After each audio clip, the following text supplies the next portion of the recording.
ஒரு தெய்வம் சிவன் கோபத்தில் பிறந்தது. அவரின் ஒரு கோபம் முழு உலகத்தையே நடுங்க வைத்தது. அந்த கோபத்திலிருந்து பிறந்த சக்தி அவர்தான் வீரபத்ரர். ஒரு காலத்தில் தக்ஷ என்ற ராஜா இருந்தார். அவர் சிவாவின் மாமனார். ஆனா சிவனை அவர் மதிக்கவே இல்லை. அவருடைய அகம்பாவம் அவரை சிவனை அவமதிக்க வைத்தது. தக்ஷன் ஒரு பெரிய யாகம் நடத்த முடிவு செய்தார்.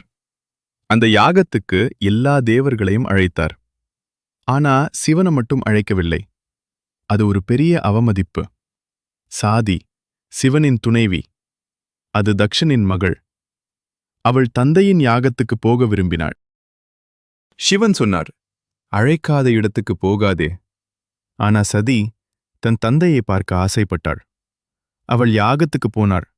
ஆனா அங்க சிவனை அவமதிக்கும் வார்த்தைகள் அவள் மனசு உடைந்தது. அந்த அவமானத்தை தாங்க முடியாமல் அவள் யாக அக்னியில் தன்னை அர்ப்பணித்தாள். இந்த செய்தி சிவனுக்கு சென்றது. அந்த நிமிஷம் சிவனின் கோபம் அளவு கடந்தது.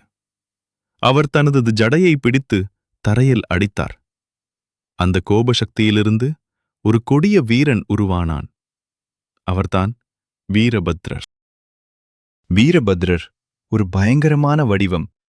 அக்னி போன்ற கண்கள், பல கரங்கள், ஆயுதங்கள் நிறைந்த உருவம். அவர் சிவனின் கோபத்தின் நேரடி உருவம். அவருக்கு ஒரு பணியை சிவன் கொடுத்தார். தக்ஷனின் யாகத்தை அழி. வீரபத்ரர் அந்த யாகத்துக்கு சென்றார். அவர் வந்தவுடன் புயல் மாதிரி சூழ்நிலை மாறியது. தேவர்கள் கூட பயந்து ஓடினர். யாகம் முழுவதும் சிதறியது. அந்த யாகத்தை அவர் முழுமையாக அழித்தார். இறுதியில் வீரபத்ரர் தக்ஷனை சந்தித்தார். அவரின் அகம்பாவம் அவரின் முடிவாக மாறியது. வீரபத்ரர் தக்ஷனின் தலையை வெட்டினார். ஆனா சிவன் கோபம் அடங்கிய பின் அவர் கருணையுடன் நடந்தார்.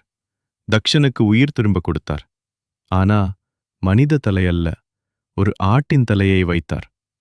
அது ஒரு பெரிய பாடம். அகம்பாவம் அழிவை தரும். வீரபத்ரர் ஒரு அழிக்கும் சக்தி மட்டுமல்ல, அவர் தர்மத்தை காக்கும் தெய்வம். அவர் அநியாயத்தை அழிப்பவர். அவரை வணங்குறவங்க பயமில்லாம வாழ்வாங்க. வீரபத்ரர் சில கோவில்களில் தனியாக வழிபடப்படுகிறார். அவரை கோபத்தில் வழிபடக்கூடாது. அமைதியாக தாம் வணங்கணும். சில இடங்களில் அவர் காளியுடன் தொடர்புடையவர் என்ற நம்பிக்கை. இது சிவனின் அழிக்கும் சக்தியின் முக்கிய வடிவம். சிவன் கோபத்தில் உருவானாலும் வீரபத்ரர் தர்மத்துக்காக போராடினார். அவரின் கதை ஒரு எச்சரிக்கை. அகம்பாவம் இருந்தா அது அழிவைதான் தரும். அதை அழிக்க வரும் சக்தி வீரபத்ரர். ப்ளீஸ் சப்ஸ்கிரைப் பண்ணுங்க.